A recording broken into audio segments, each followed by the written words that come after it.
Happy Wednesday. The Mariners bounced back from Monday's drubbing in Boston to beat the Red Sox last night 10-5. Jorge Polanco had a homer, while Justin Turner made his Mariner debut as Seattle picked up its fourth win on this road trip.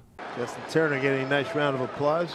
90 games with Toronto, 257 this season. Here's a line drive into right field. Abreu, here's a throw to the plate, and it's offline. Throw down to second. Turner, they got him, but he drove in a run, and the Mariners have a 1-0 lead. Raffy with a high fly, left field, heading back to the wall. That one sailing for the corner. She's gone! Raffy strikes for a 3-run shot. That's breaking the ice. That's one way to do it. 3-run bombs are the best. 0-2 pitch. That's hit well towards the gap, towards the monster, over the monster in the middle row there. And Polanco checks in with a home run. His 10th of the season, RBI number 26. Bobble, run. He is out at first. Oh, man, I thought he was going to beat that one. Run does score, ties the game. After review, the call on the field is overturned. Runners safe. Seattle retains their challenge. Put it in play, bobbled, and the first baseman will take it. That's Dominic Smith. Gets the out, but another run scores. Big opportunity right here.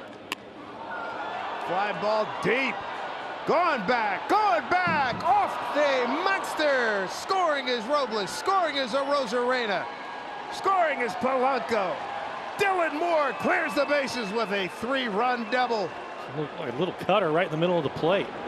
That was right off the top of the monster. Almost hit it out. Demo takes it out to a 7-3 Mariner lead. Tell him how good this result of this season could be. There's a wild pitch. Comes back. Cal saw it all the way. See if they can get some settled down. It does. Robles scores. Cal to third. You gotta like that. Jorge Polanco drives in a run to make it 8-3 Mariners. Runner goes, throw down to second, nothing doing. Into center field, run scores. Here's Polanco. Demo to third. They're running them out of their own building here. Here's a 3-2 pitch. Ground ball. Rojas. Step, throw, got him game. Mariners win 10-6. The two teams played the rubber match earlier today, and that was on Root Sports Northwest. Mariners will return home after today. Seattle got some help from Pittsburgh as the Pirates beat Houston 6-2 to give the Mariners a 1-game lead back in the AL West. St. Louis topped Texas 8-1 to push the Rangers to 4.5 games back. LA beat Colorado 10-7. Oakland down San Francisco 5-2. Well, make it an 0-2 start for the Americans in the Olympic women's 3-on-3 basketball tournament. Hailey Van Lith's 2-pointer with time winding down missed, and Azerbaijan hit 2 free throws to ice it in a 20-17 win for Azerbaijan, and another loss for Team USA. Van Lith finished with 5 points, while teammate Derica Hamby led the way with 7. Van Lith's squad will have 2 opportunities to get in the win column in pool play tomorrow against Australia at 4 a.m. Another game at 12:30 against Spain. Now, today's game was on E, the entertainment channel. That's channel 66 for local tel subscribers, so you might be able to catch that either of those games tomorrow on that channel. The Wenatchee AppleSox won both ends of a doubleheader in West Coast League Baseball in Kelowna last night. The Sox picked up the opener of the 2 7-inning affairs 7-1 as Quincy Vassar pitched 5 innings for the victory. We get more on the sweep from the voice of the AppleSox, Joel Norman. The Wenatchee AppleSox picked up a doubleheader sweep of the Kelowna Falcons with a 7-1 victory in Game 1 and then an 8-4 triumph in Game 2 on Tuesday night at Elk Stadium. The AppleSox improved to 4-0 in doubleheaders in the 3-year coaching history of head coach Mitch Darlington, and they did so in part thanks to the work of Cannon Peary at the plate. 4 hits for him in game number 2 after a 3-hit effort in the first game for a 7-hit day at the plate for the AppleSox first baseman. Wenatchee had 3 different innings across the 14 frames in which they scored at least 3 runs in an inning, and they earned their 11th series victory of the summer. The AppleSox will go for their 5th series sweep of the season when they take on the Falcons again at 6:35 p.m. on Wednesday night at Elks Stadium. With your AppleSox update, I'm Joe Norman. Aiden Doherty also had a good day at the plate, going 4 for 8 in the 2 games. They'll wrap up that series.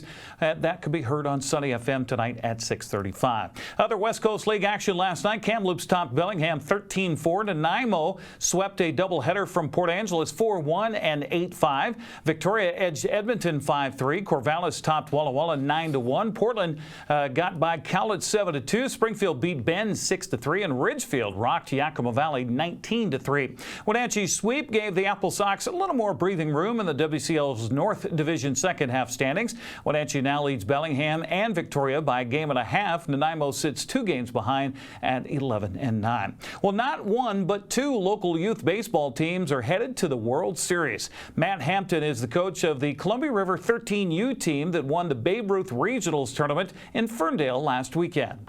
Well, we were able to pull out a regional championship and punch our ticket to the World Series in Glen Ellen, Virginia next week. That's coming up real soon here in August. Now you got your whole team around you here. This is 13U, is that right? Yeah, 13U Babe Ruth regional champions. We operate out of the local Wenatchee youth baseball program here in Wenatchee, and we got a chance to go to the World Series, so very exciting. Not only did the 13U team from Wenatchee qualify, but the 10U Wenatchee All-Stars qualified for Cal Ripken World Series. Pretty amazing that you think of how many teams are out there in the country that are fortunate enough to get to the World Series, and we've got 2 from our little town of Wenatchee, Washington. It's pretty special to have it happen to one team is pretty special, but to have 2 in the same year is you'd be tough to find another situation where that's happened. Hampton says plans are underway for the teams to make their way to Virginia and Indiana in just over a week. Well, right now, like we're doing tonight, we're getting ready to head out next week. We got only a few short days to get some practices in and get all the work in we need to do. There's a lot of planning that goes on with it. We got a lot of parents involved, getting travel plans, flight plans, hotels, cars, food, fun stuff to do once we get there. You name it. We're trying to squeeze it all in about 5 days. There will be a fundraiser, as you see here, at Wenatchee Valley Brewery tomorrow. That starts at 11 o'clock. 50% of the proceeds benefit Wenatchee Youth Baseball to help defray some of the cost to head to the World Series. That's a look at sports news. I'm Eric Granstrom. Have a happy Wednesday.